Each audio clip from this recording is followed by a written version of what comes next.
evening, everybody, and welcome to Delray Beach Public Library's Women in Translation Month program. My name is Isabella, and I am a librarian and the program coordinator here at the library. And this is Ben, Wave Ben. He is my colleague and the instruction and innovation librarian here at the library. He's hanging out with us tonight in case of any techno mishaps, but we know there won't be any. Fingers crossed. I'll be sitting in the back. Yes, thank you, Ben. I appreciate that you're here. So for those of you who don't know too much about us, we are a small but mighty single branch library in Delray Beach, a beach town on the southern Atlantic coast of Florida. Delray Beach Public Library has been serving this diverse community since 1913. Tonight's program is our second Women in Translation Month program. Although the idea of celebrating and exploring women authors in translation has been around for several years, I didn't bring a program about it to the library until last year. The idea was not only to interview a real live working translator, which we're going to do a little bit later, but also to have the program be a real, I'll call it grassroots initiative to read and discover books and their authors through basically show and share. How many of you have had remember having show and share in your classrooms when you were little? Yeah? Some of you probably did, right? You know, show and share was, or show and tell, was when you got up in front of the whole class to share and talk about some cool thing in your life. I loved it. I thought it was awesome. So that's basically what this is about. At traditional book discussions, everyone reads a single book, the same book. They get together, they talk about that one book. But for this event, we're going to hear about five books, 5 authors. And so 5 avid readers from my library community volunteered to read a different book from the reading list and agreed to give a short show and share of their selected book. Now, when I decided on the theme, Black Women in English Translation, and started curating a reading list, I discovered that there aren't many, and they aren't that widely available, not in English translation. So it took a lot of searching to put the reading list together, and I ended up being quite proud of it. And it is available for you if you would like. It's on our website at delraylibrary.org under the Adult Services page. So I'm putting it together, and Sharon, who you're going to hear from shortly, she called me to say that one of the authors on the list wasn't a woman. And I'm like, what? And it turns out she was right. So Mia Couto showed up on some blogs while I was researching titles. And while she is a celebrated author for sure, Mia Couto is not only not a Black woman, but she is a he, a white guy, in fact. So it's like, sorry, Mia, you're off the list. Because we're celebrating Black women in English translation. So Mia had to go by the wayside. But the rest of the authors on the reading list are indeed Black women in translation. So I encourage you to check it out, especially after you hear our presentations tonight. And I'm sure you're going to want to read not just them, but the rest of the books on the list. So the program is going to begin with our readers sharing their reviews, and it's going to be followed by a Q&A and a conversation with our very special guest translator, Megan McDowell, and we hope that you will enjoy this program. So before we get started with our first reader, please, I'm going to ask all of you to mute your microphones. Everybody mute yourselves, and please keep them muted until the end of the program. And if you have questions or comments, though, we do want to hear about them. So you're welcome to type them in the chat box, or if you're on Facebook in the comment box, just type your comments and questions there, and we'll try to get to them at the end of the program. So it can be questions for the readers, it can be questions for me, questions for Megan, our translator, and we'll bring them up at the very end. And one more thing, if you are on with us tonight and you're joining us from outside of South Florida, would you please chime in on chat and let us know where you're from. I had a program recently where we had people from as far away as Dubai and Rabat and Morocco. It was the coolest thing ever. So if you're not in South Florida, just let us know where you're coming from. Okay? So I have a question. Yes. Do we mute our microphone when we're speaking like I should mute it when I'm giving my presentation? You mute it now, which means you turn it off. So when the microphone icon is red with a line through it, that means we can't hear you. And that's what we want for now. And then if you're a reader or if it's at the end and we're opening it up to questions, then you can unmute it, which means the red line goes away and then we can hear you. Does that answer your question? Okay. All right. So without further ado, we're going to turn it over to Sharon. So let me tell you a little bit about Sharon. Sharon says, I am currently a full-time resident of Florida living in Delray Beach. I retired in 2010 as a social worker, psychotherapist living and working in Massachusetts. My retirement to Florida was a way to join my sons, daughters-in-laws, and grandsons, all who lived in Florida. I did work in Florida part-time at the Center for Family Services in West Palm Beach. I completely retired in 2015 and now volunteer at the library. And a star volunteer you are. Thank you, Sharon. Take it away. Okay. I will be reading what I wrote about this book. The name of the book is Three Strong Women by Marie Indiayo, which I'm not sure if I'm pronouncing her name right, translated by John Fletcher from French to English. Marie Indiayo was born in France. Her mother is French and her father is Senegalese. In 2009, this novel won the Prix Goncourt. She has written many novels and plays and has won numerous honors since her first book was published when she was 18. The book consists of 3 intertwined stories, 2 set in Senegal and 1 in France.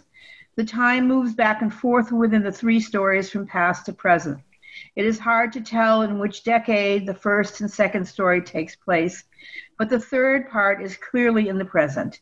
Each story refers back to past incidents that help you understand present circumstances. The main characters in the first story are Nora, her father and brother, Rudy, Fanta, and their son and his mother in the second part, and Kadi, Demba, and Lamine in the third part. Birds, vultures and crows, and a tree, a poinciana, also play a role in the different stories. The plot. The Guardian describes this as a linked tripartite novel that is more than the sum of its parts. The first part is a story of Nora, a lawyer who is summoned to visit her father, a man she only remembers as a wealthy man who abandoned her and her sister and mother when he returned to Senegal with her young brother, effectively kidnapping him and cutting off family ties for years, with the exception of 1 or 2 visits from Nora and her sister. Nora's memory of him as a cool, elegant, self-made millionaire is confronted by the reality of her father now, a broken-down old slob who wants her to untangle the murderous family mess he has created. In this part, we are introduced to Katie Demba, a nursemaid caring for her father's youngest children. The second story is a first-person account of a French middle-aged former high school teacher after he has fled Senegal with his Senegalese wife, Fanta, and their young son. The circumstances of Rudy's life in Senegal we learn through the memories of the sinister sequences of events that began with his father building a vacation hotel in Senegal, a hotel that Nora's father ended up owning, and murdering his Senegalese partner. As Rudy unravels the threads of his life, he is also unraveling. We realize we have entered the head of a paranoid, a protagonist with waves of grandiosity, shame, and murderous rage. We only know Fanta through his eyes as he struggles with fear that she is leaving him and flashes of rage as he wonders if she is cheating on him. The third story from Kadi Demba, several years after we first meet her, now widowed and abandoned by her husband's family. She is now on a perilous journey to leave Senegal and find her way to France, where a cousin of her husband, Fanta, may offer her refuge. Katie is illiterate and lives in a world of daydreams and memories. She has become almost mute, preferring her hypnotic world of hallucinatory daydreams. All she can hold on to is the memory of who she is, Katie Demba. The structure of the novel is that time fluctuates and moves between past and present. There are no dates linked to events in the book, but at the end, you realize the first part is in the past. The vacation hotel had once been prominent and beautiful, is decaying, and Katie is unmarried. The second story is more current, with only remembrances of the past illuminating how Rudy and Fanta came to leave Senegal, his family losing the hotel that Nora's father bought. The last story, the story of immigrants fleeing Africa for a better life, is the most recent. The irony of this book is evident in the title, which in its original form could be literally translated as Three Powerful Women.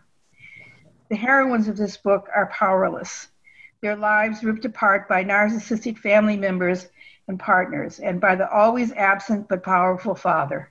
Interestingly, the author's father, was absent from her life. Although all the women were raised in poverty, all retain a set core of humanity. Other themes are survival, inheritance, and the repetition of history and betrayal. The ending. Each part ends with a paragraph called the counterpoint. Does it illuminate what you have read, or further your uncertainty with the ending? As three parts end with unresolved issues and questions, will Katie make it to France? Will Nora be able to get her brother out of prison for a crime her father committed? Will Fanta leave Rudy, or will he end her life as his father did his business partner? My experience reading this book was one of admiration for the spirit of the women fighting to overcome family history and society's treatment of them, but also of sadness, as their stories are so representative of women's struggles in many parts of the world in today in present times.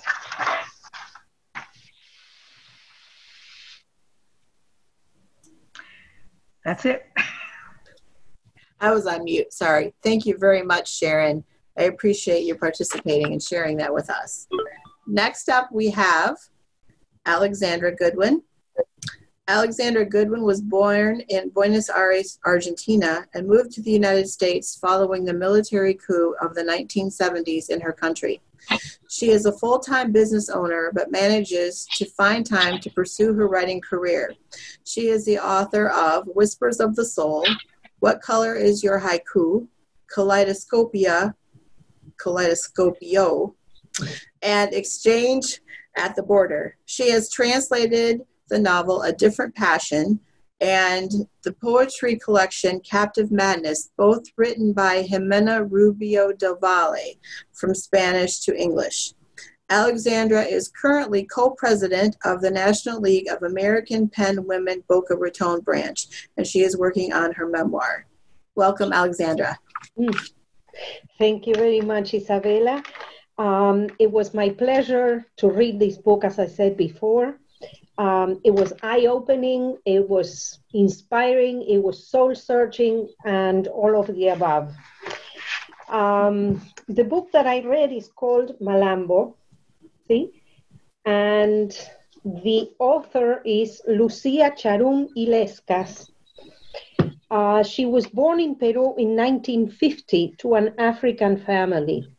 Despite the lack of cultural representation, she trailblazed her own path, establishing herself as the first novelist of African descent in Peru.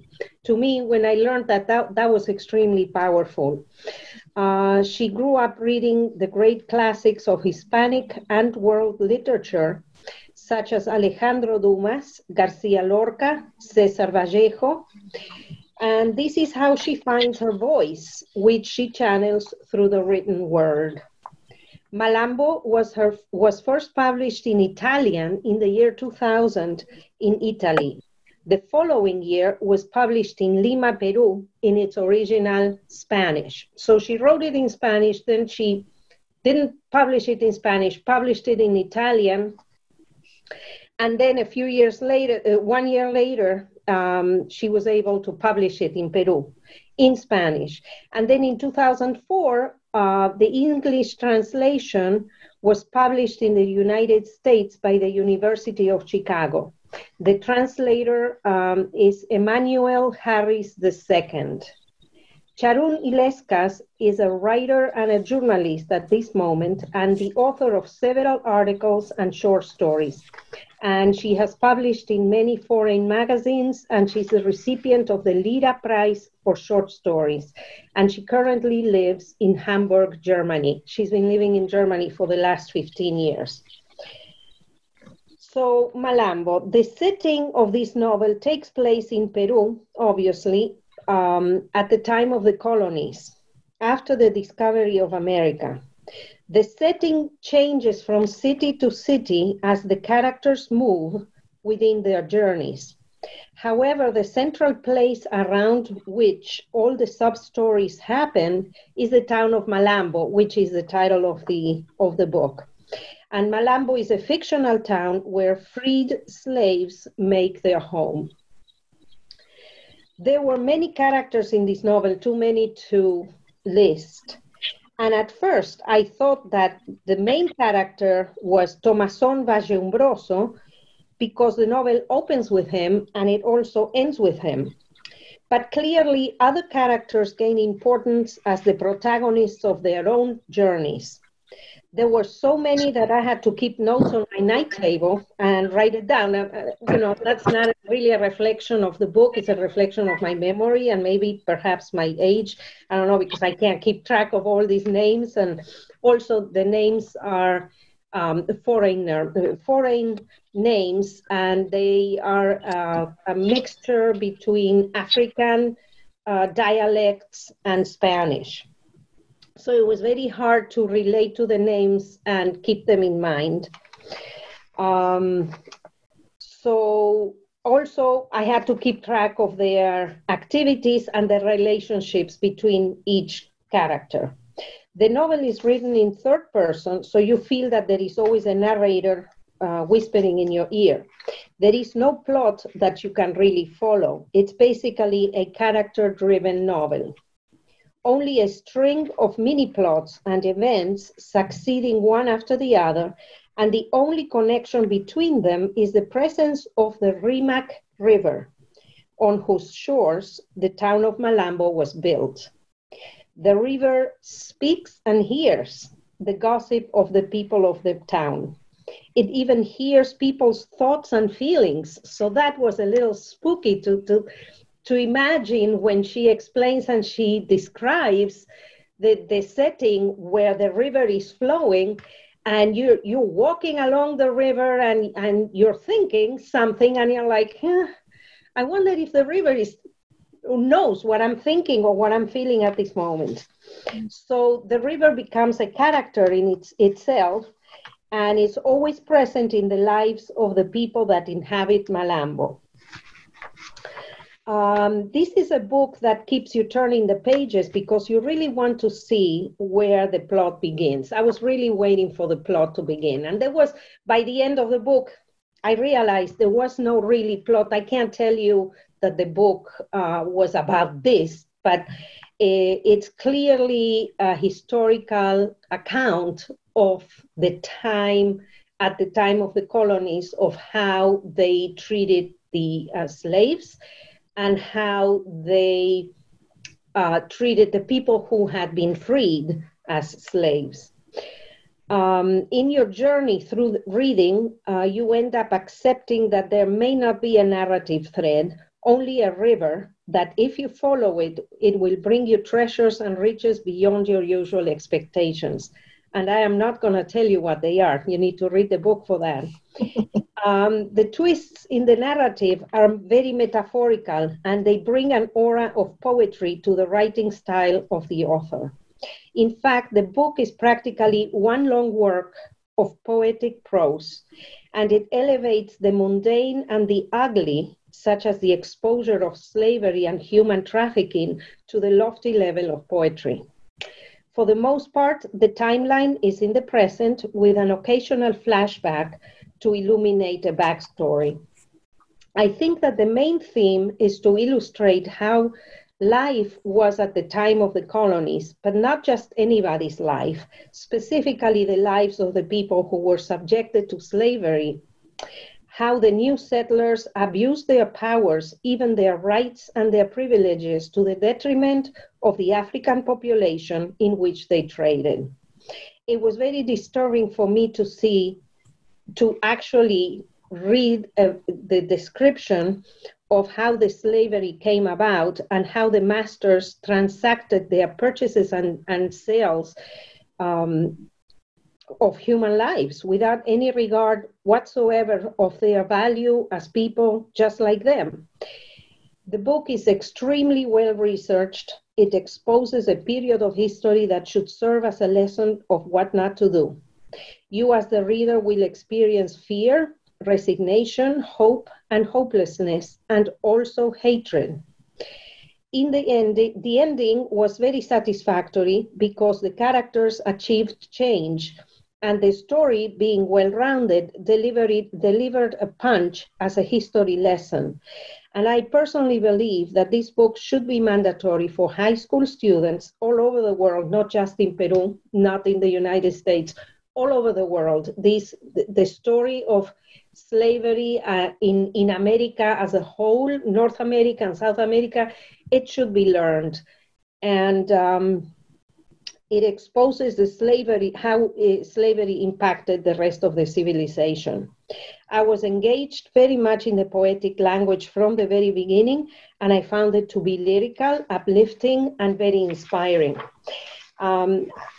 If I have just 1 minute, I promise you, this is very short. I just want to share with you the very first sentence, or the 2 sentences in the first paragraph of the book, so that you get an idea of what I'm talking about, of her style. The events of this story flow from the tropic of the mangrove and the orchids that are born in the air to the cold, transparent blue of the Strait of Magellan. Its concentric sides meet in the Ciudad de los Reyes under the coat of arms of a blue shield with 3 crowns and a flaming star planted in the dunes of the coast facing the Southern Sea. That's one little thing.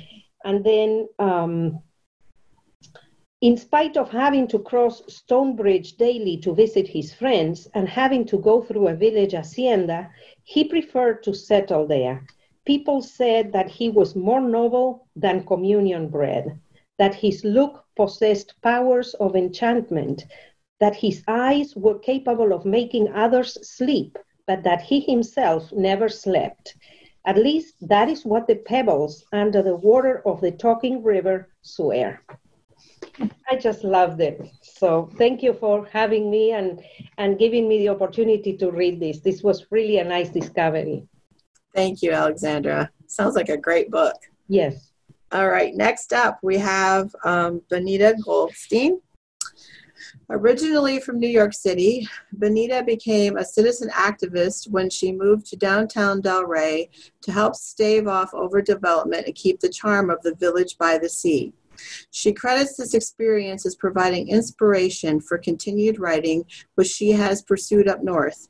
Bonita is on the board of the Women's National Book Association South Florida, where she partakes in many of the activities like reading groups and anything that supports the community, like this event.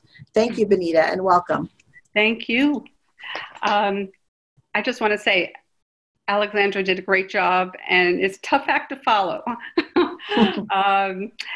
So the book I read, The Wondrous and Tragic Life of Ivan and Ivana, that's how I'm going to pronounce it. It's kind of a happy-looking book, and it takes us on quite a journey. The author, and I looked up how to say her name because it didn't quite look like I should say it that way, is Marisa Condi. And the book won an alternative Nobel Prize, the Right Livelihood Award, to honor and support courageous people solving global problems. In terms of the author's background, Marisa was born in Guadeloupe. French was her primary language. She left at 16 to pursue studies in France. Her grandmother was actually white because her great-grandmother had been with a white man. And this is a country, I just want to say, that 95% of the people, the women having children, they are single parents. Her impressive credentials include an MA and a PhD from the Sorbonne in Paris. She lived in Mali and other West African countries because her first husband was actually from Guinea. Her second husband, Richard Philcox, is actually her translator, and he assures us he does not consult her when he's doing his job. He says this story departs from her historical novels. The setting is in a few places, starting out a small town in Guadeloupe, moving on to Africa, and eventually to outside of Paris in France. And it goes from the main characters when they were in utero to when they're fully grown, which I felt was more like present day time. The main characters. So I list the narrator, in this case, Marisa, because the narrator is definitely an integral part of the story in the third person, cluing us in, giving background, and helping us understand the relationship of the two main characters. So Ivan and Ivana, not only are they brother and sister, but they are twins. Marisa shares their thoughts, helps justify their actions. Ivan expresses himself more because of his many interactions. He is very protective of Ivana, regardless of their differences. He is the rebel, she the conformist.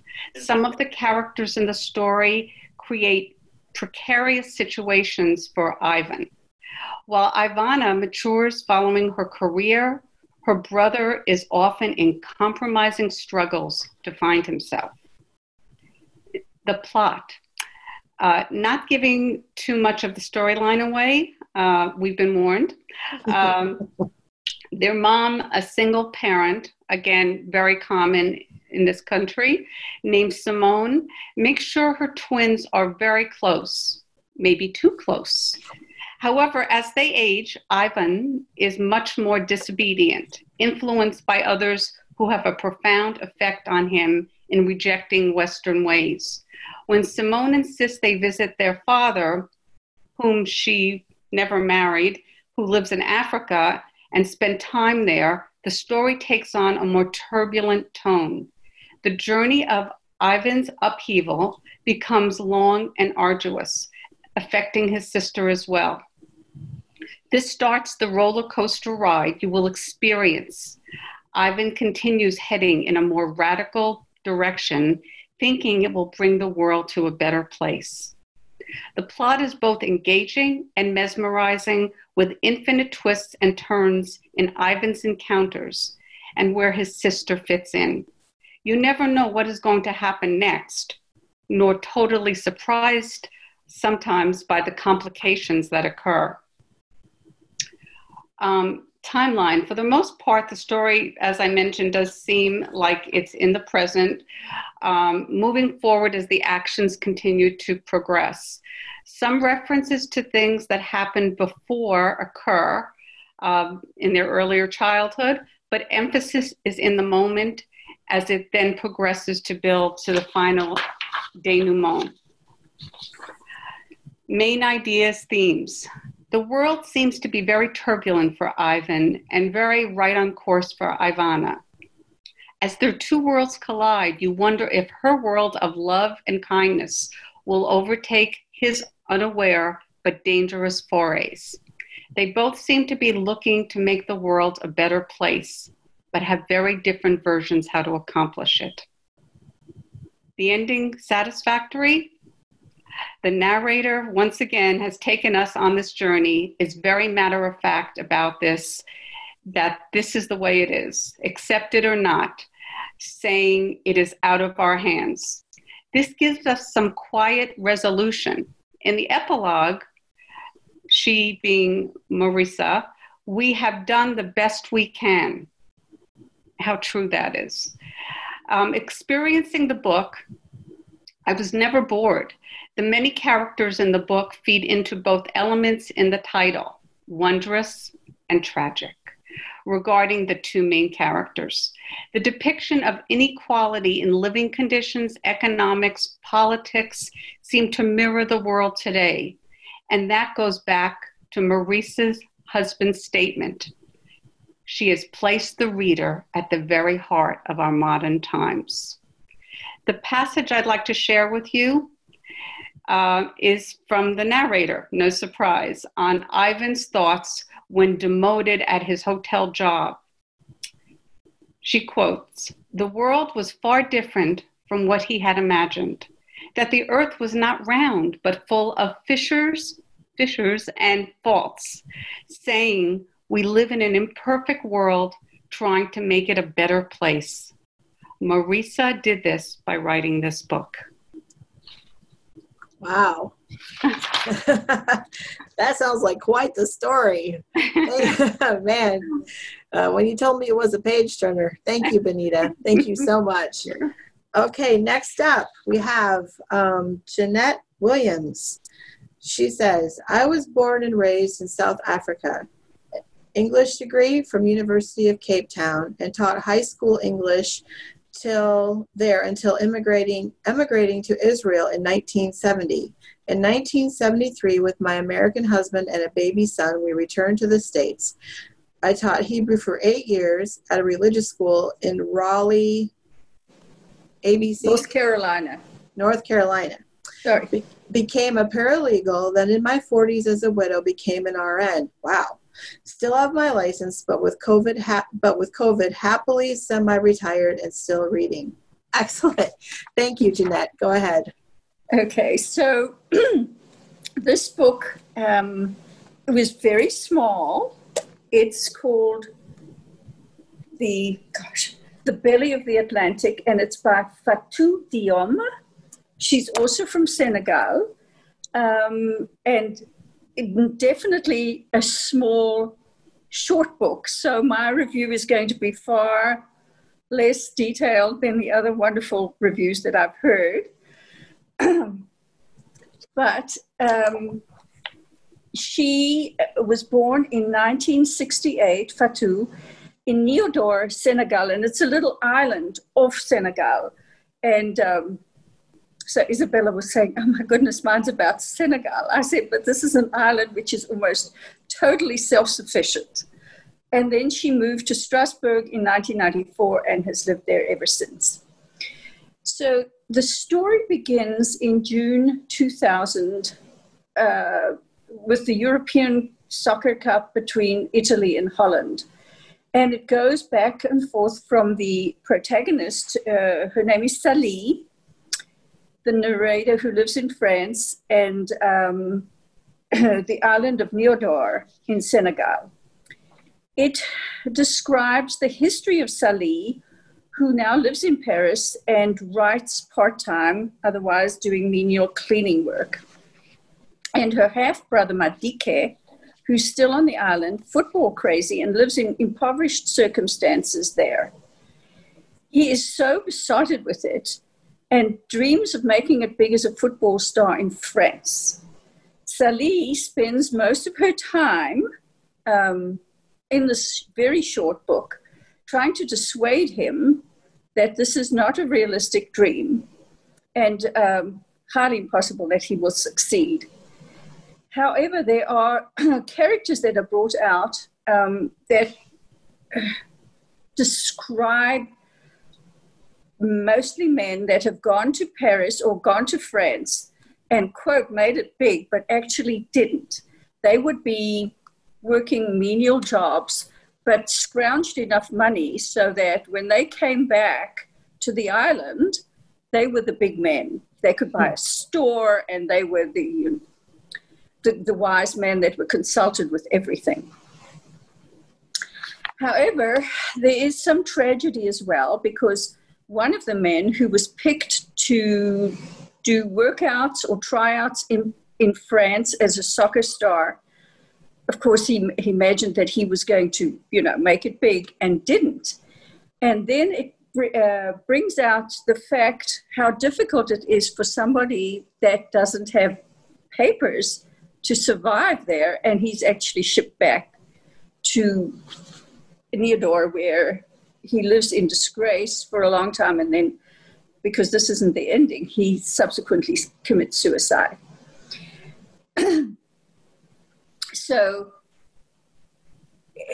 there are many, I would call them wooden characters, that epitomize the villagers over there. They live in impoverished circumstances. There's like one phone that is incredibly expensive, and he keeps on calling her to find out the scores of the football games. She's trying to find out how her grandmother is doing, and he says, oh, she's fine. And then tell me what he did and what. So it's not a very complicated story, and I wouldn't even say that there's much of a plot. What I was really interested in is, even though it was translated, and it was translated by Lulu Norman and Roz Schwartz, you could feel the lyrical French coming through, because she was the fully realized person and continues to be. And her descriptions of the island and the water and the behaviors of people was lyrical. And the characters that she described were just almost caricatures of an island population, very Islamic, hidebound with polygamy, witchcraft almost, that you get these soothsayers to predict what you can do and when you can do it. And she lived a difficult life.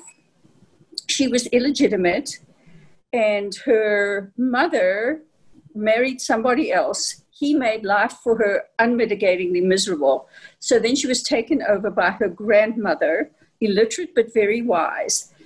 On the island, there was always a man, Nadike, who was Marxist, had learned in France, had studied in France, and was banished to the island as the teacher. It turned out that she would sneak into his lessons and then be beaten by her grandmother because she wasn't supposed to go there. Finally, he comes along and charms the grandmother and allows her to study, which means that eventually she gets to France. She marries somebody that didn't work out, gets to France, and that's how she's there. However, people that are in France are expected to come back, and they're expected to come back with lots of gifts. And even if they're cheap and nasty, for the impoverished citizens, this is a miracle. But even when they describe the women who do not regard her as part of the team, so her only real friend is this gentleman, Nadike. I would say that the plot is fairly simplistic. In fact, there's hardly even a plot. It's mostly this description of her, and she spends an inordinate amount of time describing the football game, so I kind of skipped over those because I wasn't interested. So she's also torn between the simple pleasures of the island life and the gritty reality of a life of an African immigrant in France. Mm. It is not a page turner, but reflects the predictable seasonal dictated pace of the island. It is fairly straightforward with very few twists and turns until the end. But there is, in her poetic writing, her periodic returns home with gifts, she feels actually more like a tourist than an inhabitant. So this is the back and forth of her. She belongs in neither world and really can't choose between. It moves gently between her difficult early childhood and then rescued by her wise grandmother. The latter is persuaded by Netatari, that's the Marxist teacher, to allow her to attend classes. So they were two outcasts together and her only real friend. Then one is placed in her life in Paris, where she's obliged to watch French football matches and at great expense call her brother on the island to give him a blow-by-blow. He seems to care for nothing but football, barely answering Sally's inquiries about her grandmother. So the main themes are the gaping differences between European cultures and that of the island. She weaves stories about her life and the customs of the island in a delicate style that points out the personal cost of polygamy, arranged marriages, and exploitation of the villagers. The ending is surprising but satisfying in that her brother finally comes to terms with the reality of life and the unrealistic expectations of becoming a football star. Guillaume's writing is elegant and thoughtful, but spends far too much time in the description of the football games, pages and pages. It did take some time to get into the book, but her turns of phrases and the almost idyllic descriptions of the island life were engaging. And just so that you hear it, it's almost like the French idiom comes through, and I will just read you a little passage. I walk down the long tunnel of efficiency that leads to well-defined goals. Here, chance plays no part. Every step leads to an anticipated result, and hope is measured by appetite for the fight. In the Technicolor world, you walk differently towards an internalized destiny you set yourself, regardless, without ever realizing, for you pressed into the modern mob, caught up in the social steamroller, ready to crush all those who dare pull over onto the hard shoulder. So under the gray European sky or in unexpected sunlight, I walk on, counting my steps, each one bringing me closer to my dream.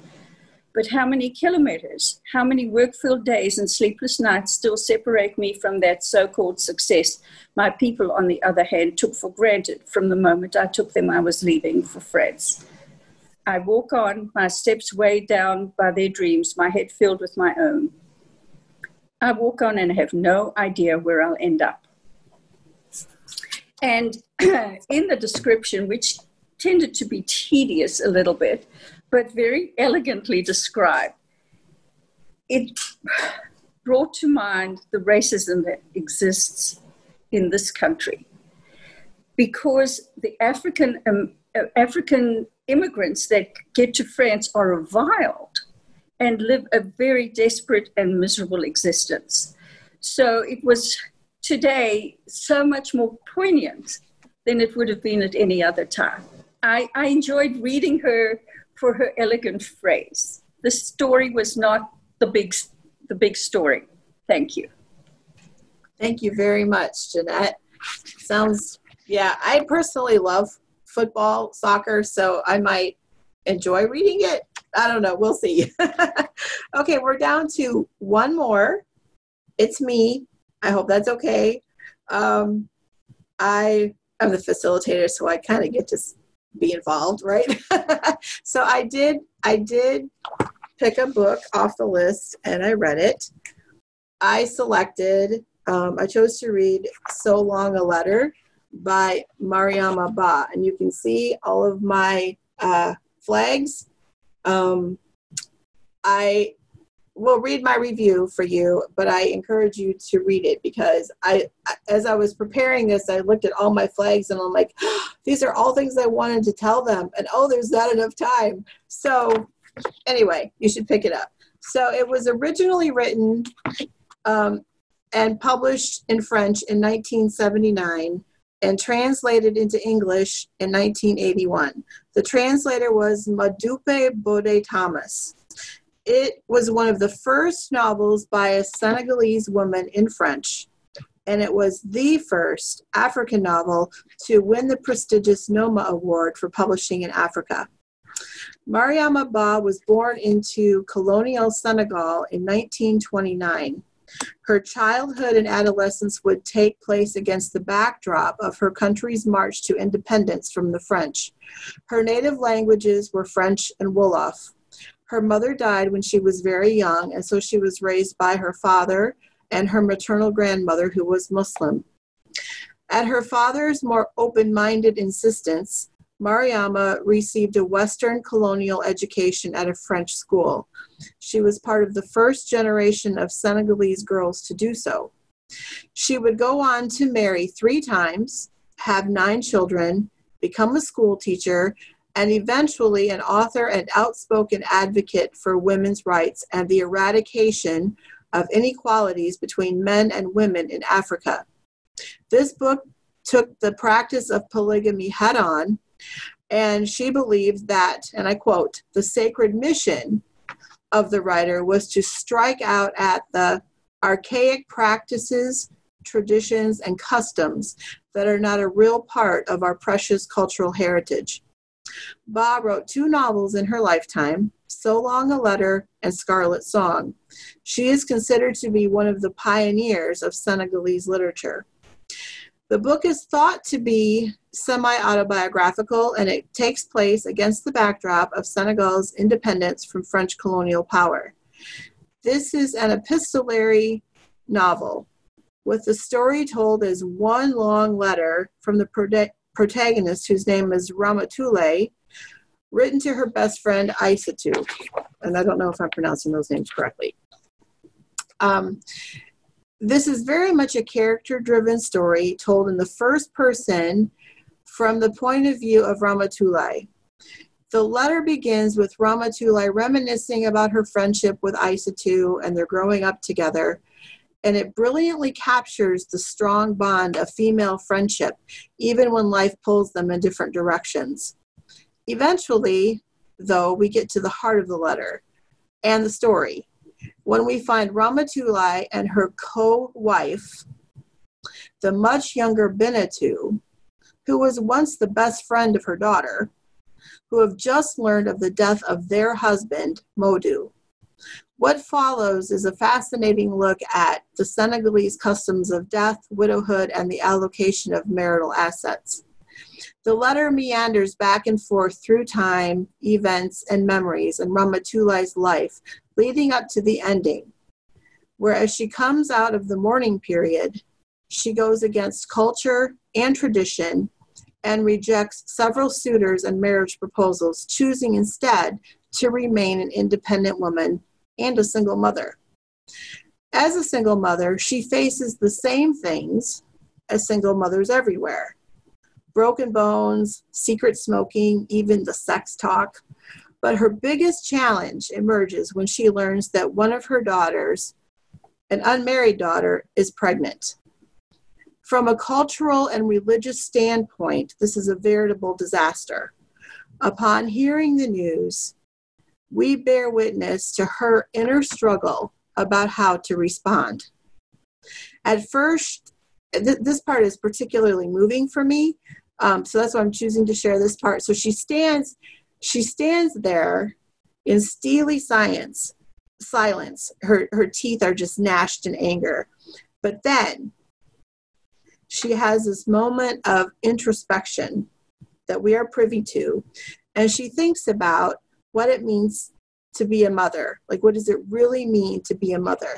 So I want to read to you just part of that because it's really awesome. Okay, let's see. Page 87.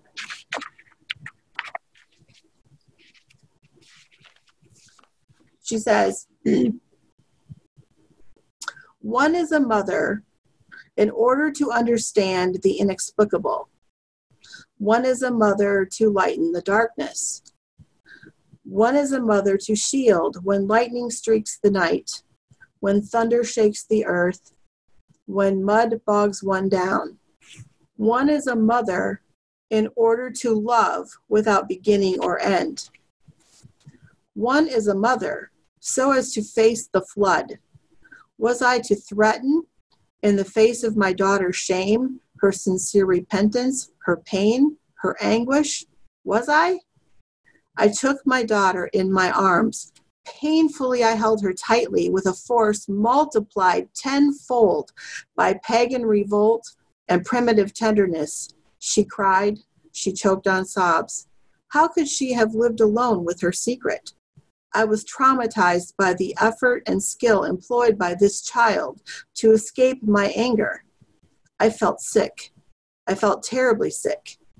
I took myself in hand with superhuman effort. The shadows faded away. Courage! The rays of light united to form an appeasing brightness. My decision to help and protect emerged from the tumult. I gained strength as I wiped the tears, as I caressed the burning brow. Doesn't that sound, that just gets me.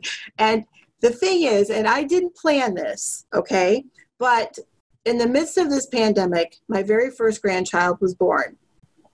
And he is now 5 months old. And today, as I was on my way here to do this program with you, my daughter sent me a text message. Here's what she says. She says, Mom, I love Harry so much. It's so intense. Love just doesn't feel like a strong enough word. That's like, yes, that's what she's talking about in this passage. It was really great. Anyway, okay. So getting back to the book. Throughout the story, Ramatulai faces constant conflict between culture and tradition and the pull of modernity and more liberal thinking. She places great value on what is good in her culture and seeks to meld that with what is good in this newfangled modern era of independence. And I admit, my impression of the book, I admit to not liking epistolary writing. I hate books that are full of letters, okay?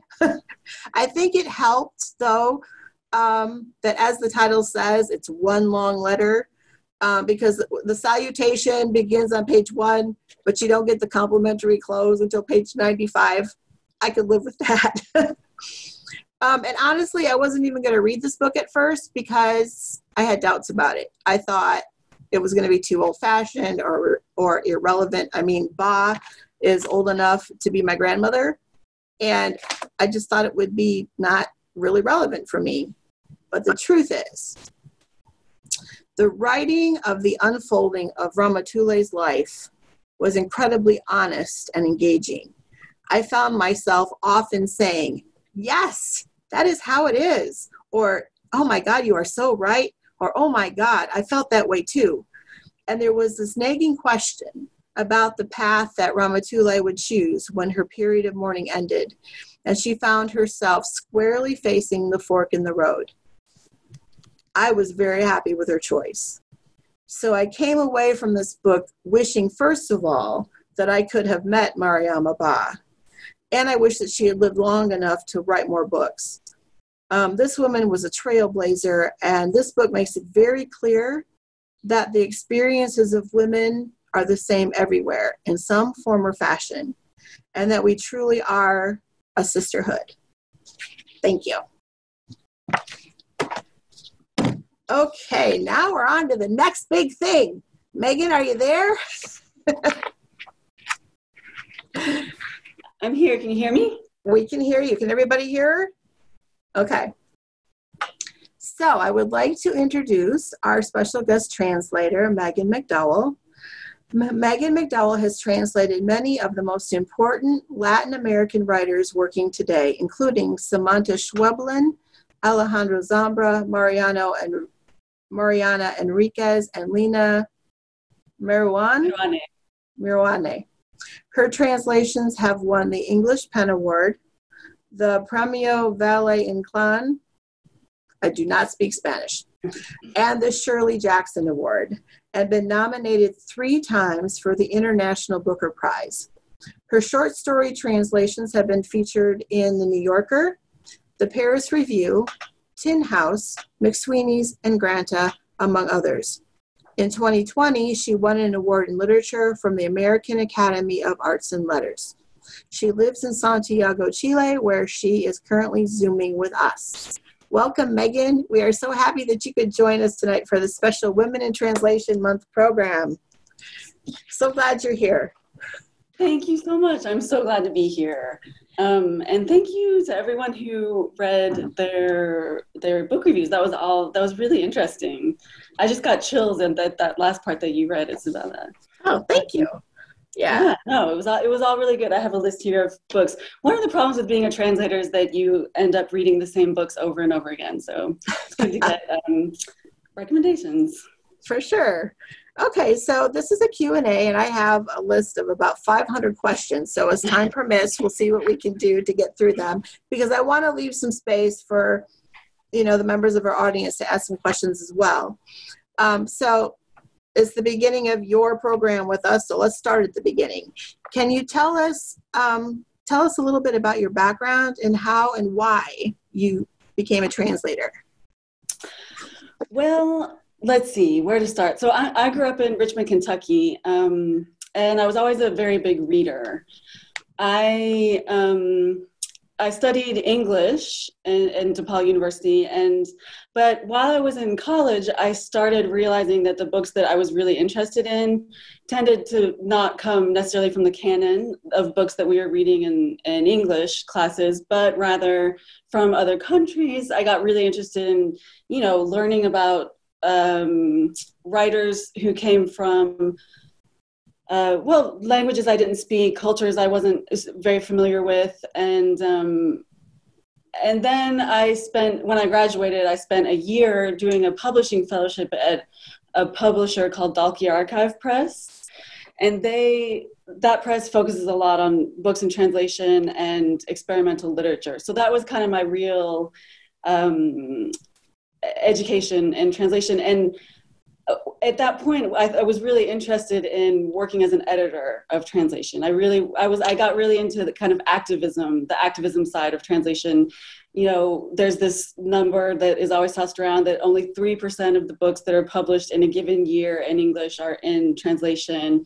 So I started getting really interested in, raising that number. How can we get books in translation into people's hands? And they didn't hire me full-time at Dalkey Archive because they said I didn't speak another language. I was still monolingual, and they wanted someone who could recommend books. So I got it into my head that it would help me get a job in publishing if I knew another language. So I decided to do that, and I moved to Chile for the first time in 2004. And I spent 3 years here learning Spanish.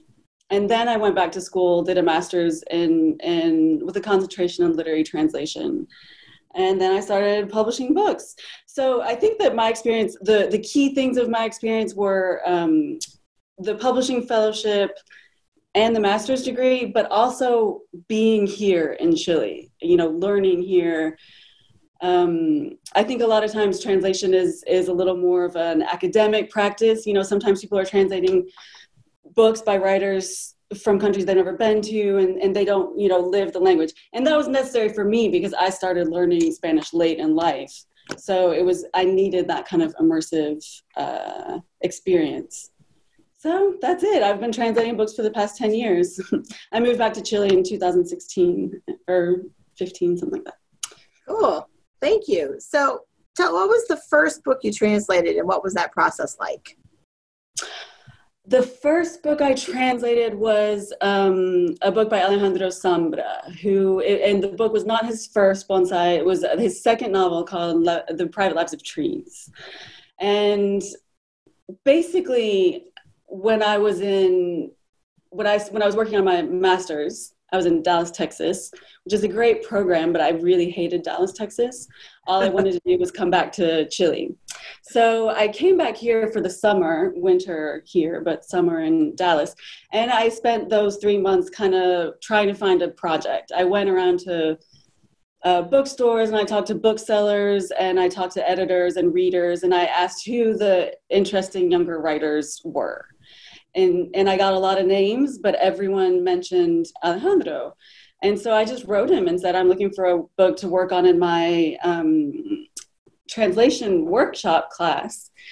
Can I work on your book? And he said, sure. And he sent it to me. And so I did it for a translation workshop. And it was a short book, so I just went ahead and finished it. And then at an ALTA conference, which is the American Literary Translators Association, I read an excerpt from that book. And there were about 3 people in the audience, and one of them was Chad Post, who I had worked with at Dalkey, and who had, in the meantime, started a new press called Open Letter Press, which, if you guys are interested in translation, that's a really good press to look at. They publish a lot of contemporary translation. So he liked it, and he ended up publishing it. And I was really lucky. You know, it doesn't usually happen that way, but it was kind of like all the pieces of my life came together and worked out. Cool. So like all the stars kind of aligned at that point for you. Yeah. And then after that, when a publisher, people started coming to me with Chilean projects, because I guess I kind of started to specialize in Chilean writers because I lived here and I translated Alejandro. So that worked out. So you're living in Chile now. So what does a typical day look like for you? I'm assuming that you don't mean now. Well, right, because it is a pandemic there too, right? Yes, and Chile's been really hard hit by the pandemic. But actually, this was kind of a joke that when the pandemic hit, my life didn't change very much, because at this point, I am a full-time independent freelance translator. So, you know, when I first moved here, I had a part-time job at an investment bank. So I would work there for 5 hours a week or 5 hours a day, come home, spend another 5 hours translating books. And that got to be very stressful. But for the past almost 2 years now, I've been independent. So really, life in pandemic isn't so different from life not in pandemic. I get up, I sit down, and in the morning I tend to translate, do a first draft of a translation. I usually have 2 or 3 books going at a time, but in different stages, maybe 4. Right now I have 4. And in the morning I'll do kind of more, less, I'm not trying to answer every question. I'm just kind of doing a first draft and getting it on the page. And then during the day, I'll take breaks and do yoga, which is very important. And then in the evening, I'll come back and I'll do more fine tuning of books that are kind of more in the correction stages, or books that I have questions about. And it's more of the hard, heavy lifting intellectually. And that's literally it. So not 9 to 5 then. One of the problems about working from home is that you always feel like you should be working. That's true. That is true. As librarians working from home, yeah, it never really stops. Yeah, it doesn't. And it's great. I just built a studio, and now I have a separate workspace, which has helped me a lot. That's good. Yeah. To kind of separate work and life, but it's still not very separate. Another question I have in terms of the process of translation is, so as you're working, if something comes up, like if there's any kind of a conflict, like once it's been submitted, because I don't know for sure how the whole process works, but if there ends up being some kind of a conflict about the part of the translation between like you and the author and the publisher, how does all that play out, and who ends up having the final say, for example? So let me say a little bit about how I tend to work. I have, up until now, I've worked solely on living writers. I work on contemporary translation, and that's because that's what I'm interested in. And it's also like, I really want translation to be more of an ongoing conversation and less of kind of a ghetto or less of an academic exercise. I don't think a writer needs to be dead or, be consecrated as a great world writer before we start translating them. Like, I really want it to be kind of more immediate. So I do tend to have a lot of contact with my writers. And also one of the byproducts of living in Chile, and I translate a lot of Chilean writers, is that I am friends with a lot of my writers. Like, Alejandro is someone I've worked with on all of his books now, and he's one of my very best friends. So a lot of, when I translate his books, it's a lot of, conversation. I ask him questions, we talk about things, like it's a real luxury. And it also means that the translations can get a lot more creative. They change between Spanish and English. But there's never any conflict, because I have a very conflictive approach, in that if there's something that somebody doesn't like, there's always a way to fix it. And all of my writers up until now have said, well, this is what I think, or this is a question that I have, but they always give me the final say. But I also never impose myself. Like, I would never say, I'm right, you're wrong, this is how it has to be. You know, like, there's never only A or B. There's always a C, D, E. You know, there's always a way to make everyone kind of happy. So it's always a process. It's always a conversation. I don't really get my ego involved very much. Like, I'm always there to make the book as good as it can be. And as long as the editor is there to make the book with the same attitude, then there's not a conflict. And I've never had a writer say to me, no, this is wrong, you have to do this. Because I've never had a writer who was, you know, even necessarily, like, I've had writers who speak very good English, but they always recognize that when it comes to English, I know it better. Right. That makes sense. So, Isabella, we did have one question come into the chat, if I can interrupt for just a second. Sure. Candace Whitney says, hi, I'm a Black woman co-translating a book with a friend and fellow Black woman from Italian to English.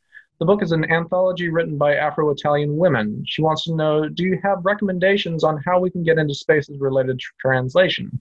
We are looking to connect with other translators, especially during this time that we are all virtual. So I guess the question is, you know, during the pandemic especially, you know, are there any ways that you recommend for translators to network? Yeah. Wow. I mean, that sounds really interesting. I want to read that book. I guess Candace, you can tell me if it's poetry, fiction, essays, because that would definitely make a difference. And also if you already have a publisher or not, and also if it's contemporary or if it's from all different ages. I would definitely recommend, if there aren't conflicts with the publisher, if you have a publisher, you know, look for online places to publish. And there are a lot of places that focus specifically on translation, like it's a mix of fiction and creative nonfiction. We are looking for a publisher. Okay, so one of the things that's really going to help you find a publisher is to publish excerpts in journals, and, you know, in digital journals or print journals. I would recommend a place like Asymptote, which, if you don't know, Asymptote is how it's spelled, is a online journal that's really good. They publish all kinds of fiction, both contemporary and non-contemporary, I guess. And there are, let's see, that's the one that comes to mind, but there are other places that online that focus on, there was one called The Third Rail, I think. And you can look at journals also. I've found that there are a lot more print journals that are starting to look for translation, Brooklyn Rail and translation, yeah. So think about print journals. There was one in Louisiana that I've worked with a couple times, and they are just recently starting to look for translations. And a lot of literary journals from universities will be open to translation. My student, I work at the Vermont College of Fine Arts, and I have a student who is looking specifically for translation for their literary journal. So I would feel bad stopping and looking that up now, but I can send it to you later if we have some kind of list. But that would be my short answer, if that's short. Okay, that's great. That checks off. Do you have any advice for aspiring translators? And what about published authors who want to be translated? That was a question that I had for you.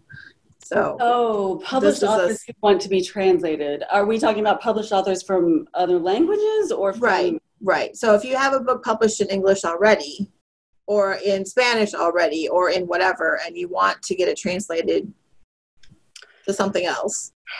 I mean, an English language author looking for translations to other languages, I'm probably not the person to ask about that. If you have an agent, that person will know. It tends to be a little easier to get published in other languages than in English. English is notoriously resistant to translation. If you have a book published in another language and you're looking for publication in the States, if you've never published anything, that's always going to be my answer, is to look for magazine publications, digital publications. You're going to have to work for free at first, which sucks, but that's how it is. And yes, networking here, like this, what we're doing right now, to me is a silver lining of COVID, because typically in literature, if you want to network, and you're not in New York or San Francisco, you're kind of screwed. But there are so many online events now that you can take part in. Look, if you follow publishers on Instagram or Facebook, they're doing a lot of these events. Look for publishers. There are specific publishers that focus on translation. There's Open Letter, Coffee House, Transit, Grey Wolf, and then there are the big ones like FSG, Riverhead, stuff like that. Follow all of those, and look for ways to get involved. Asymptote also, there are a lot of these journals that look for volunteers. I volunteered at Asymptote for a while, and it was good for me to meet all of these people, meet them digitally for the most part, but it was when I was living in Switzerland and I wanted to stay involved in the literary community, and I worked there as a managing editor, and I was in contact with people all around the world. So look for opportunities like that if possible. Don't just look to get published, but look to connect with other translations and translators, and to be a good literary citizen, I guess. Work to promote, translation and the kind of literature that you're interested in. Cool. I like that. Become a good literary citizen. It's cool. I think it's important. Yeah. So is there a translation project that you've done that was particularly meaningful to you? Can you tell us about that? If there was, I know you've published many, but is there one that stands out over the others? I mean, I think that's a very difficult question to answer. Every book, when I do it, it kind of takes over my life.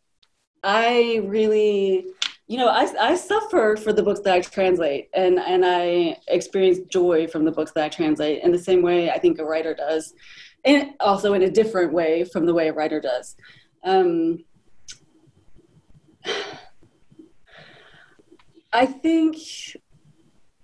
I guess I'm not choosing one as my favorite above all, but I do always go back to a book called Multiple Choice by Alejandro Zambra.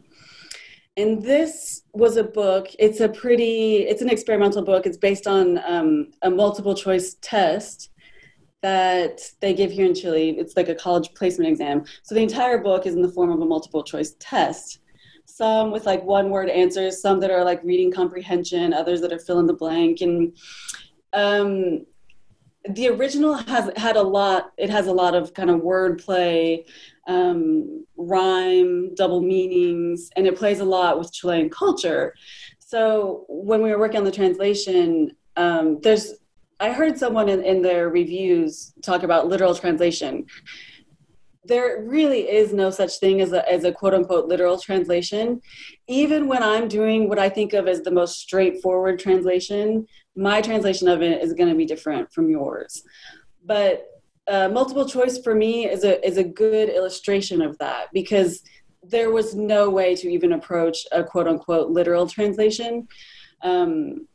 We had to take the guiding ideas of the original and use the resources of English to rewrite it, kind of.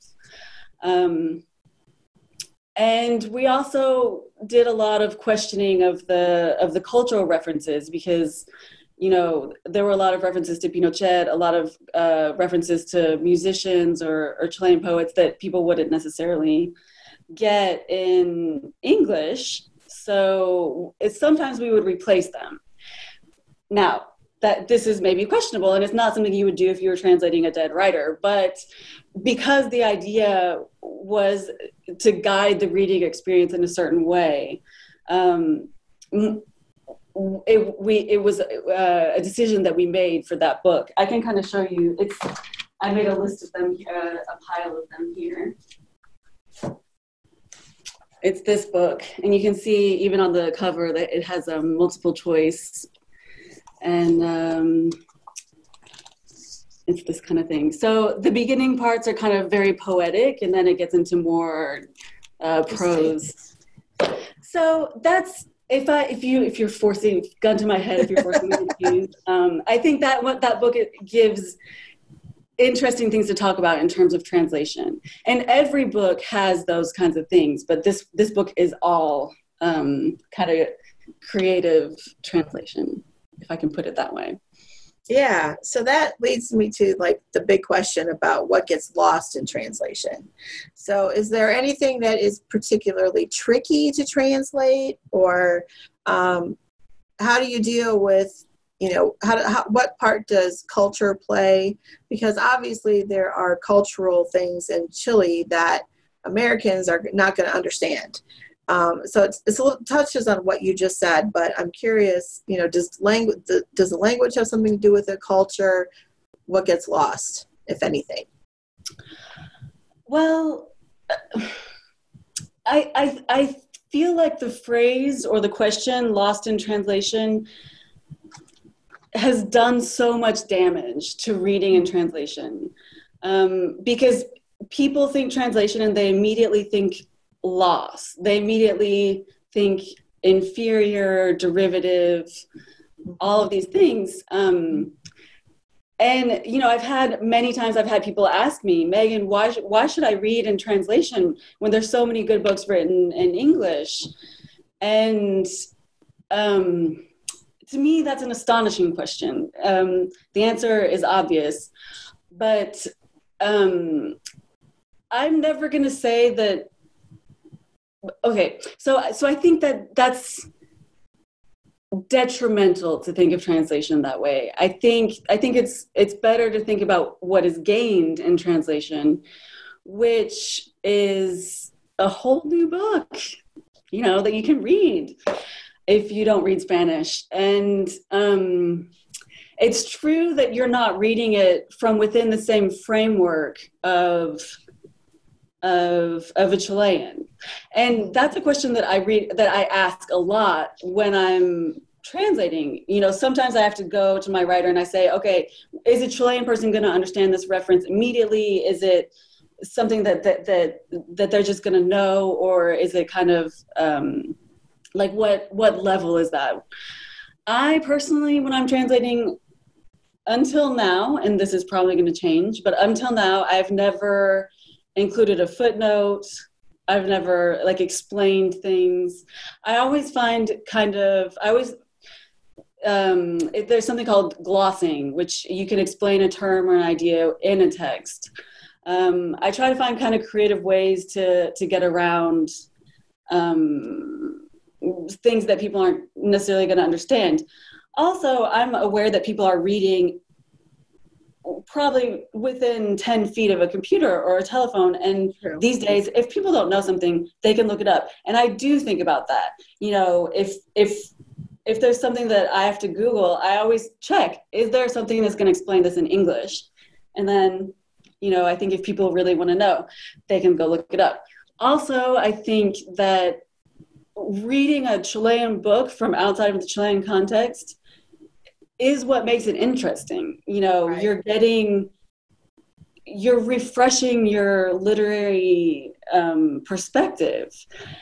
And yes, sometimes it might be more challenging, but it also might be more rewarding. When I was a monolingual reader and I was, studying English, I was so drawn to that kind of air of mystery that I got from reading translations where, I was reading something that I didn't understand necessarily the whole context for or the whole history behind it.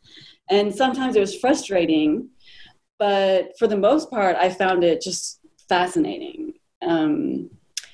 So yes, there are things that are lost, I would probably, but there's a lot more that's gained from on a textual level and on a kind of more global level.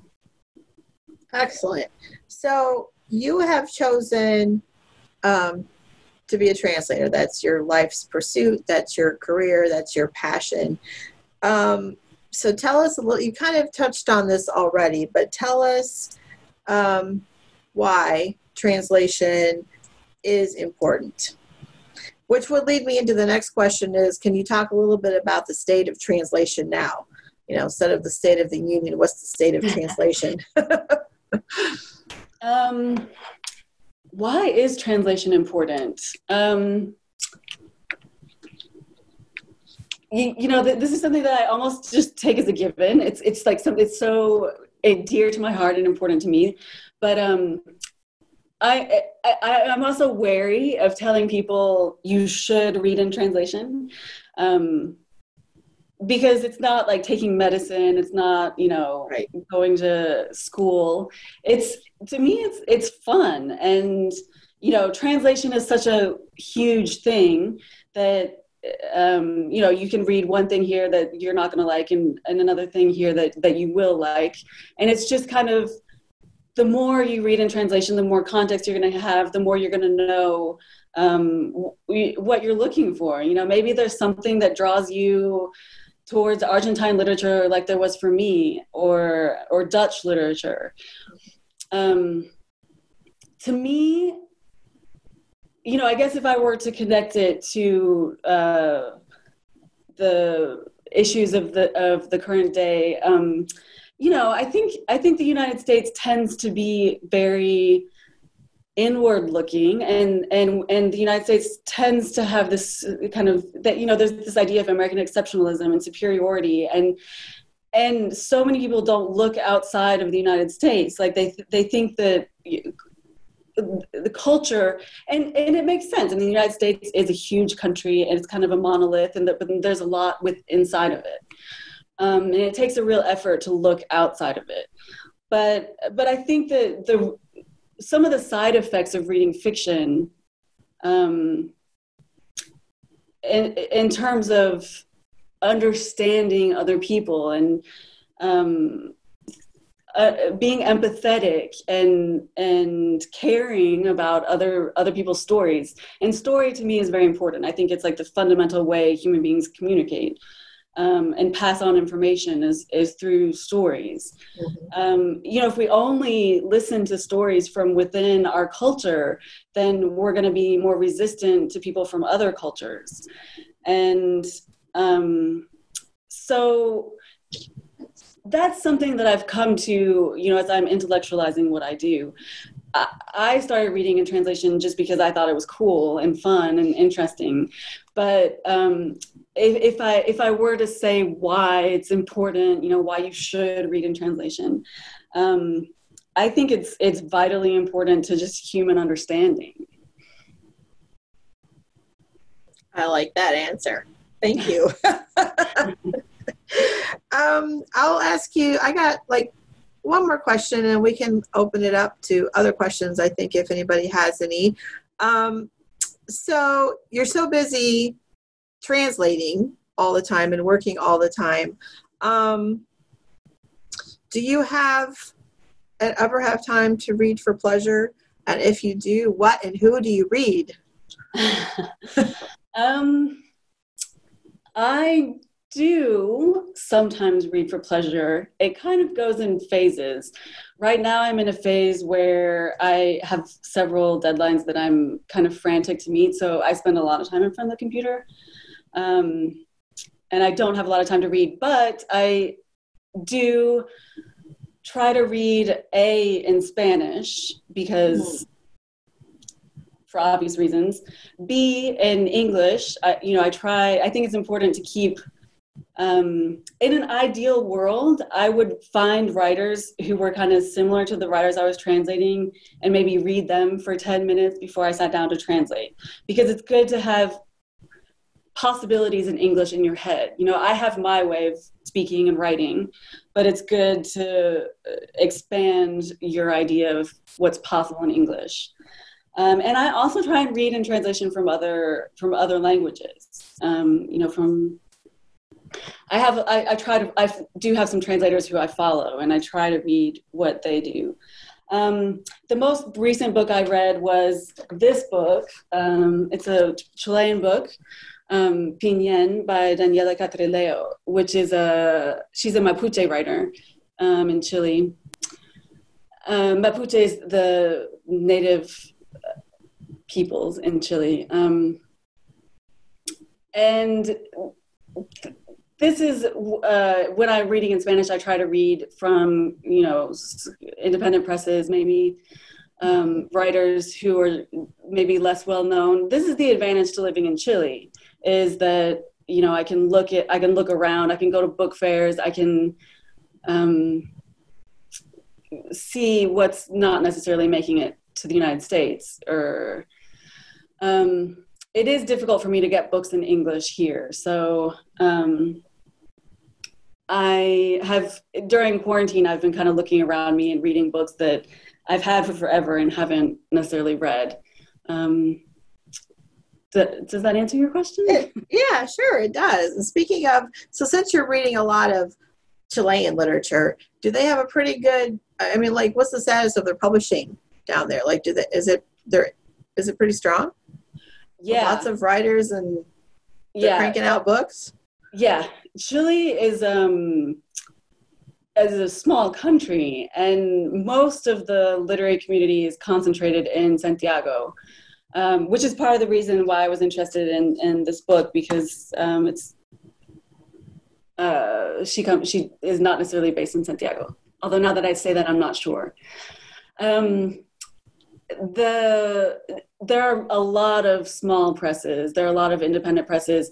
And also there are several independent book fairs here in Santiago, which is really interesting because, they invite other presses, other independent presses from other Latin American countries and writers.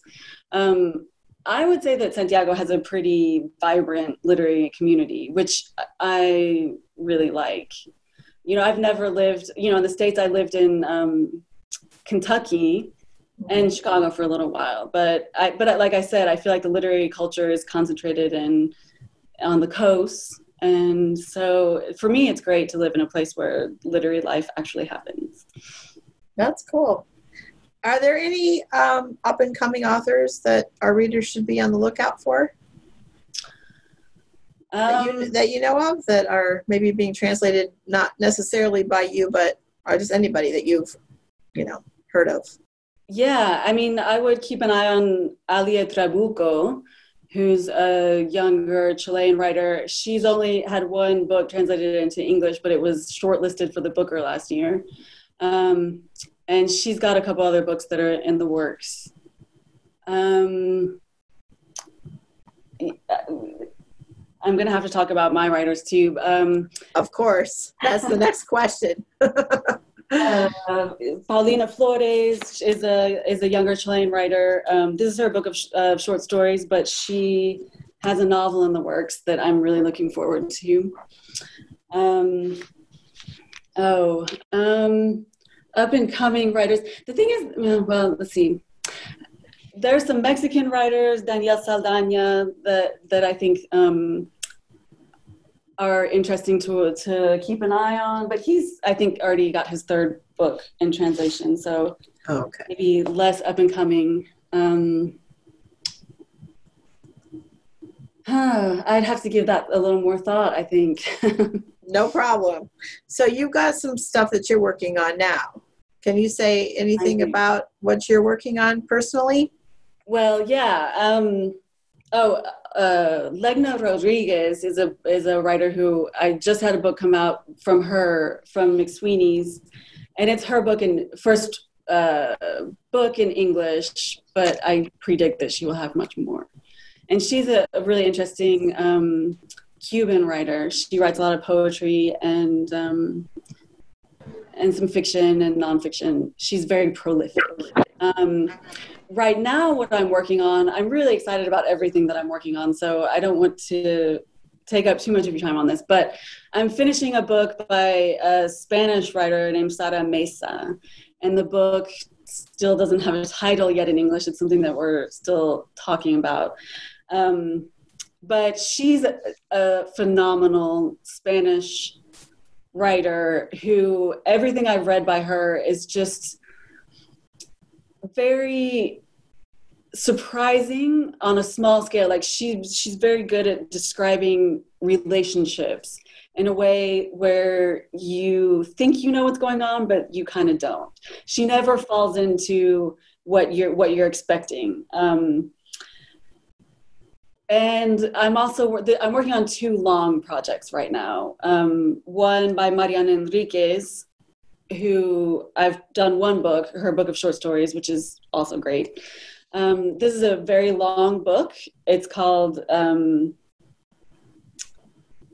Nuestra parte de la noche. It's going to be Our Share of Night, a quote from Emily Dickinson. And it's a long kind of fantasy, not science fiction-y, more fantasy, let's say, book that last year it won one of the biggest prizes in the Spanish language. And it's going to come out in about 1.5 years. And it's a 600-page novel. Definitely the longest thing I've ever worked on, but it's really fascinating. The other one is Alejandro Zambra's also very long novel called Chilean Poet, and that one's going to come out a little sooner. And that one I'm really excited about. It's Alejandro's longest novel. It's a novel about poets in Chile, but it's more about family and actually stepfatherhood. And it's difficult to describe, but they're both really fun books to read and beautifully written. And I can't wait for people to read them in English. Yay. Well, if you're excited, then we're excited too. That's great. Thank you. Let's turn it over to the audience now. Does anyone, Ben, are there questions? We did have a question earlier from Alexandra. We've talked a little bit about the books that you've read. We've talked a little bit about your translation process.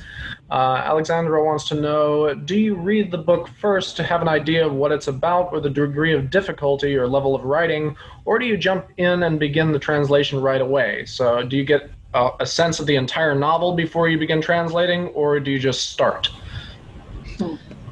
I do read the book beforehand. And interestingly, not all translators do. I've heard someone, and I'm going to forget who this was, but it was another Spanish language translator who said that he doesn't read the book, that he starts right in translating. And he says that when he does that, it's kind of mimicking the experience of the writer who doesn't necessarily know where they're going with the book when they start writing. But I don't do that. I think, for one thing, not all, there are a lot of writers do plan everything out ahead of time, and they do kind of have an idea of where they're going. And I think that what I'm trying to replicate is more the experience of the reader when I translate. So for me, it's important to get the experience of reading the book in Spanish and then to kind of replicate that experience in the translation. I have once, I did accept a book before reading it. This was a while back when I was kind of a little more desperate. the book was really good. Like, I don't regret that. What I do regret was that it was a really difficult book. It was a Spanish book. When I say Spanish, I mean Spanish from Spain. And I just was kind of desperate. And I said, yes, I'll do it. And they said, can you do it in, I don't know, 6 months? And I was like, yes, I'll just make it work. And that was impossible. There was no way to do that translation in 6 months. So I just didn't make the deadline. It ended up taking me like a year. And if you factor in editing, it was a year and a half.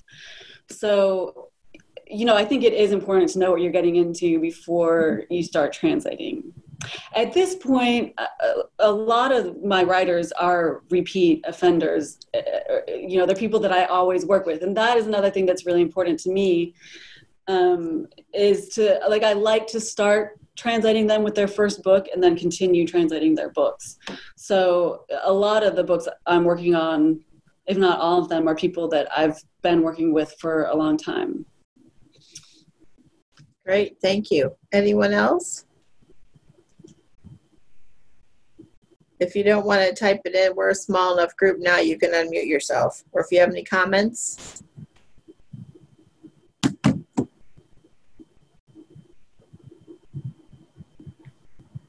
Really? This is surprising to me. I have a question. Okay. Yeah. Megan, have you translated poetry? I have translated, so the short answer is no.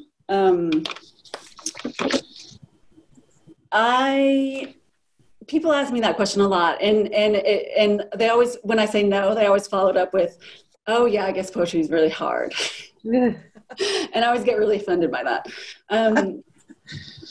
I haven't translated poetry, because I'm not much of a poetry reader. I've always been a fiction reader. If I were a writer, I would be a fiction writer. I just feel like fiction is my genre. This book that I was talking about earlier, Multiple Choice, has a lot in common with poetry. You have to think about you have to think about it a lot on the level on the word by word level. And then I have translated some poetry that appears in my books. I've translated Alejandra's book of essays, and a lot of those essays are about poets, and there's a lot of citing of poets or poems. And that was really nerve-wracking for me, because if I ever were to translate poetry, I would want to read the entire book and know everything about the writer I was translating. But that book made me translate a lot of things, piecemeal. And that was difficult for me. I think it worked out in the end, but I just felt very uncertain about that. So I'm not saying I will never do it. I think that there are some. The other thing is that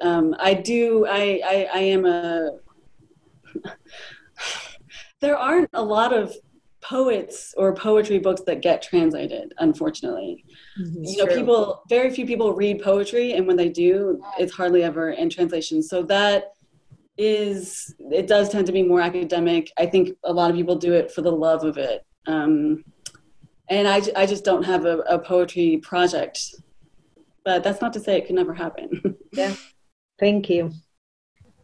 Anyone else have any questions or comments? I just wanted to say that it's been really very interesting to hear you talk about translation and how the process is for you. I found it fascinating to just kind of listen to that, because I never had thought about how much detail goes into it, or how much of a real kind of project it can be. Yeah, it is. And I find that a lot from people who are hearing about translation. Like, it's something that people usually, like, I dedicate my life to something that most people never even think about. It kind of passes under the radar, but it's a literary practice. I mean, you probably never think about the editor either, and the editorial process is also really important. there's a lot of people who go into making these books. Well, I think it must be somewhat of an art form that, for the match between the author and the translator, that there has to be a really good connection there for an author to say, here's my book. I'm going to entrust it to you to translate. Yeah, I think that's true. And I think that more and more these days, people do have, a personal relationship with the translator or with the writer, and the writer is involved in the translation. I think writers also used to have this idea where, you hand it off and then it magically gets turned into another language. And especially between Spanish and English, because most of my writers do know some English. They're probably not as involved in the Japanese translation of their books, but they can be more involved in mine, which is great. I mean, for me, that's always been a 100% positive experience. I know other translators have had bad experiences with that. Where the writer kind of wants to take over and doesn't trust the translator. But that has not been the case with anything I've ever worked on. I would think that there has to be a lot of trust in that relationship for it to work well. Yeah. And I'm very aware of that. I mean, I feel like it's a lot of responsibility. I'm rewriting someone's book in another language, and it is a responsibility. It's terrifying sometimes when you stop to think about it. Great. That was a great question. It's almost like adopting someone else's child, It's like Absolutely. Yeah. Yikes. All right. Anyone else? I think if we really want to appreciate the work that translators do, I think we should read a book that's been translated by Google Translate. I